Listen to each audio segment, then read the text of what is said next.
Pau, merci d'être avec nous ce soir. Tu viens donc de jouer sur la scène du ciel, chez toi, on va dire. Il y a beaucoup de choses qui ont commencé lors de ce festival pour lequel tu as joué la première fois en 2010. Ça t'a permis ensuite de faire de grandes salles et puis une tournée un petit peu. Après, je ne sais pas si c'est on en reparlera plus tard. T'as permis de faire ça. Mais est-ce que tu es remonté ce soir dans les mêmes conditions que lorsque tu es monté sur scène en 2010 ? Alors en 2010, c'était le tout début. J'avais assez peu joué, en tout cas de manière amplifiée, donc j'étais assez impressionnée, très impressionnée même juste avant. Là, j'étais plus détendue avant de monter sur scène, mais je me suis rendu compte une fois sur le plateau que en fait, j'avais quand même aussi bien la pression, même si entre-temps, il y a eu pas mal d'autres concerts dans parfois des grosses salles devant beaucoup de gens, mais voilà, toujours la pression parce qu'ici, il y a une exigence, je sais pas, qui est liée sûrement à la programmation, qui moi, me plaît particulièrement. Donc c'est vrai que j'ai vu beaucoup de choses ici qui m'ont marquée. Donc après, quand on est sur le plateau, on se dit faut être à la hauteur, voilà, aussi, je pense qu'il y a un public fidèle, donc pas les décevoir. Et puis beaucoup de connaissances, évidemment, de gens qui ont suivi le parcours depuis le départ, donc qui aussi vont constater l'évolution et se dire tiens, où est-ce qu'elle en est maintenant.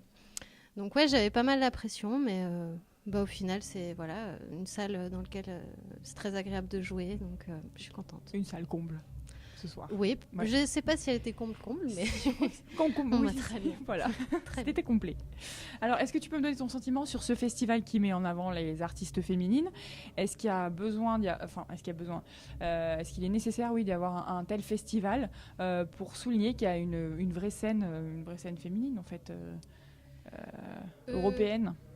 Ouais, c'est vrai que ici au ciel, il se trouve que toute l'année, il y a quand même souvent des artistes féminines. Voilà. Donc ça change pas beaucoup. Bon, ça c'est sûr. Mais c'est sûr que c'est plus, c'est même pas seulement le fait que ce soit un festival autour des femmes, que aussi un festival autour de musique assez non conventionnelles qui sortent du cadre et des choses toutes tracées qu'on a l'habitude de voir. Donc je pense que de la féminité, il y en a dans la musique, il y a pas mal de chanteuses, etc. Mais ce créneau de musique qui parfois cherche des choses innovantes, des choses surprenantes, parfois complètement barrées, extrêmes ou très minimalistes.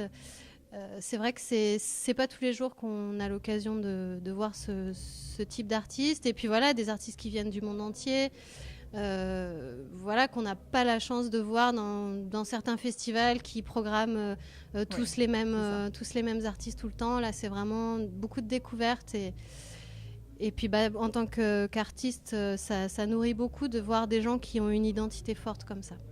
D'accord. Et que penserais-tu s'il y avait un même festival mais du genre masculin ?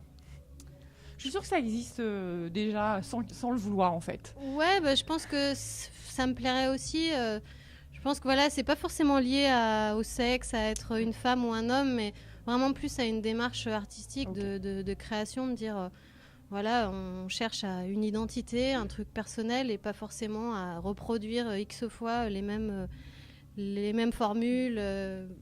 Donc je pense que ça me plairait. Après, c'est vrai que forcément, étant une femme, le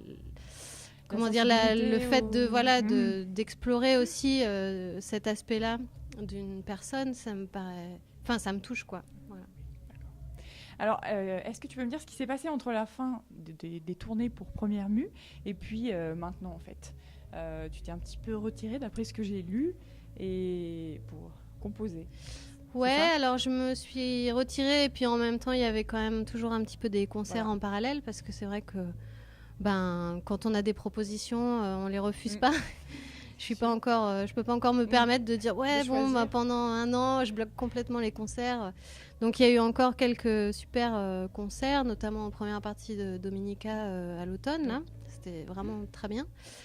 Et puis en parallèle, la création du disque s'est faite petit à petit. Donc j'ai pas Je suis pas allée en studio de manière concentrée sur une vingtaine de jours, comme j'avais fait pour le premier disque.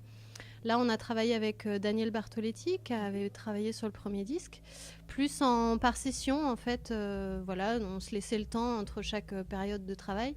Et lui a vraiment aussi beaucoup amené de sa propre créativité.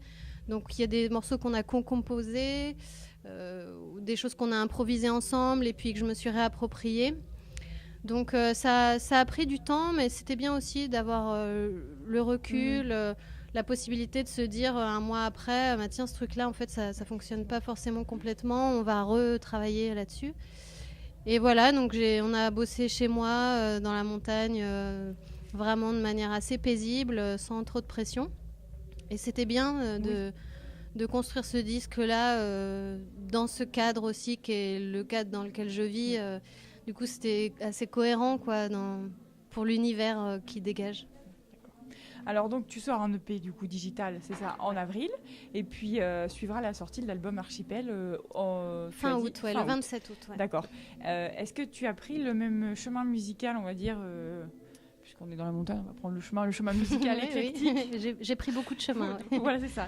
Que dans le premier album où tu as défini un style que tu voulais entendre, un peu différent de ce que tu avais fait.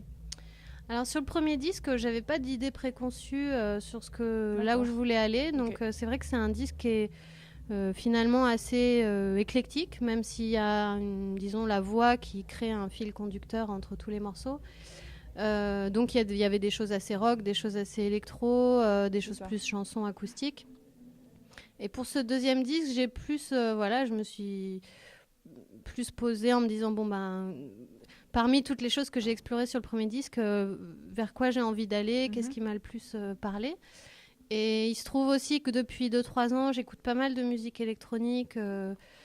Alors pas forcément des gens qui sont DJ ou quoi, mais des gens qui utilisent évidemment des groupes comme Radiohead ou James Blake que j'ai beaucoup écouté aussi, qui utilisent des textures, des types de sons, mais dans lesquels il y a quand même encore beaucoup la voix. Et puis qui travaille sur des formats inattendus. Et donc ça m'a beaucoup plu. Donc je me suis dit, tiens, ce disque-là, j'aimerais bien aller un peu dans ce sens-là, dans cette veine plus électro. Et aussi d'aller vers plus de français. Parce que c'est vrai que sur le premier album, j'avais pas mal de morceaux en anglais. Je m'y retrouvais plus complètement. Même si j'aime bien l'anglais, je le parle pas très bien. Donc ça devenait un peu bizarre de défendre son identité dans une langue qui n'est pas la nôtre, la mienne. D'accord. Du coup, le français et puis l'électro. Et puis cette envie de travailler avec Dan aussi en binôme, parce que ce qu'on avait déjà construit sur le premier disque m'avait bien plu et j'avais envie de creuser un peu, voir jusqu'où cette collaboration qu'est-ce qu'elle pouvait donner. D'accord. Ok. Et tu t'es donc entourée d'Olivier Depardon et Damien Litzler. Voilà, exactement, à la batterie. Voilà, donc ça c'est pour le live. Damien a un petit peu fait des choses à la batterie pour le disque, mais Olivier est intervenu du coup vraiment pour l'aspect concert. D'accord. Ça s'est fait en plusieurs temps. D'abord j'ai sollicité Damien parce que j'avais envie que les batteries soient justement dans cette esthétique électro, que ce soit pas forcément des batteries, une batterie acoustique classique quoi.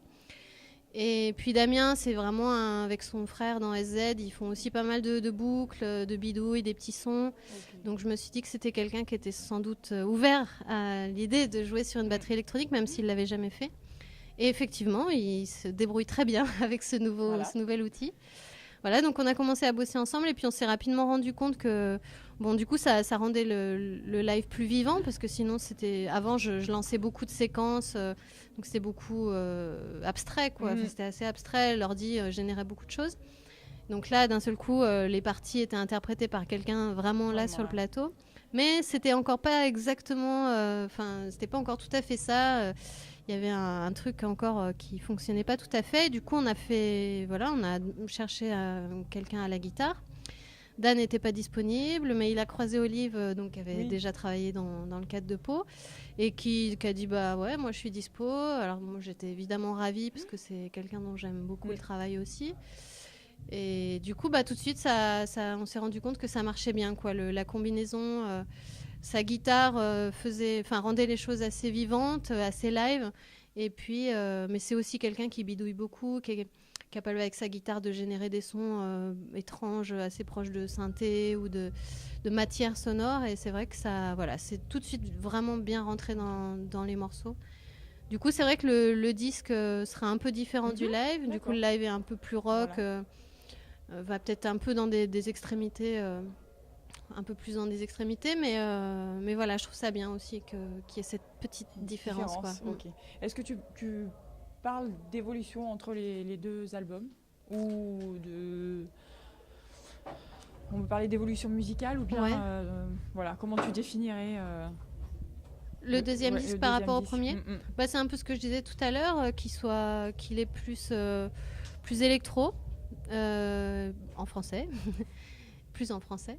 Et puis, forcément, j'ai l'impression qu'il est peut-être un peu plus cohérent que le premier, qui part moins dans diverses directions. Mais ça, c'est un peu tôt encore pour le dire. Puis, j'ai pas beaucoup de recul. Moi, je suis tellement la tête dedans que je suis pas très objective. On en reparlera après. Ouais, voilà. Okay, d'accord. C'est aux gens, les gens donneront leur avis. Oui, leur avis, exactement. Voilà. Tu réalises toi-même tes clips? Est-ce que tu as déjà pensé à un clip pour cet album? Ouais, alors je réalise mes clips. J'en ai fait un. Voilà, c'est ça. J'ai réalisé mon premier clip. Ça m'a beaucoup plu de le faire et j'ai eu des bons retours. Et puis voilà, c'est aussi une partie de mon travail qui est liée à la vidéo depuis longtemps. Donc j'avais envie de ne pas perdre ça complètement. Donc oui, j'ai une idée qui est déjà bien élaborée dans ma tête pour un deuxième clip que je pense tourner là dans les semaines qui viennent. J'ai déjà fait quelques essais. Donc il y aura sûrement un deuxième clip réalisé par moi, mais c'est pas impossible qu'on sollicite d'autres gens aussi. Si je croise la route de quelqu'un dont le travail me plaît, je suis très ouverte à faire des collaborations s'il y a des atomes crochus. D'accord. Très bien. Alors, est-ce que tu as des concerts de prévus par la suite, ici ou Alors, je sais que tu rejoues encore pour les femmes. Tu as joué pour les femmes sans mêle à Paris lundi. Voilà, c'est ça. Donc, ça se termine à la fin de la semaine. Est-ce que y a une artiste qui t'a le plus touchée dans ce que si t'as entendu de ce festival-là. De ce festival-là. Il se trouve que j'ai fait une émission radio sur France Inter avec Kaki King. Et j'avoue que j'ai quand même été assez bluffée. Bon, forcément, c'est vraiment une grande virtuose de la guitare. Mais au-delà de ça, je trouve que c'est quelqu'un qui a développé une manière très personnelle de jouer de sa guitare. Et voilà, parce que la virtuosité, bon, évidemment, c'est toujours impressionnant, mais des fois, ça me touche pas plus que ça. Mais là, je trouve qu'elle a une relation avec son instrument qui est assez fascinante. Donc, je suis venue la voir ici et ça m'a bien emballée. Voilà, et puis j'ai pas encore vu, mais demain je vais voir donc le concert à la Bobine. Et j'ai vu quelques petits trucs de Skip and Die là sur internet et je me suis dit oulala, ça va me plaire. Il faut que j'y sois. Après, au Divan du Monde, j'ai joué avec Mesparo que je connaissais déjà, donc j'aime bien son univers. Et puis avec Perrine en morceaux, qui est un univers complètement barré, hyper noise, et du coup ça m'a bien plu aussi. Voilà, mais après, je connais pas beaucoup le reste de la programmation. Je ne me suis pas penchée sur tout. D'accord, merci. Alors, si ton public devait aller se promener sur un chemin du Vercors qui rappellerait ta musique, ce serait lequel? Du coup, ce serait forcément plutôt autour de Saint-Nizier-du-Moucherotte. D'accord. Puisque donc, c'est là où je suis. Et c'est vrai que pendant la création du disque, je me suis beaucoup baladée en écoutant de la musique, en écoutant aussi les maquettes en cours, le travail en cours. Donc voilà, ce serait un chemin pas bien loin de chez moi, donc entre les Trois Pucelles et Saint-Nizier. Voilà. Ils pourront aller se promener avec ta musique sur les oreilles. Exactement. Eh bien, merci beaucoup. C'est moi qui Et à très bientôt sur scène. Ouais, j'espère. Merci. Au revoir.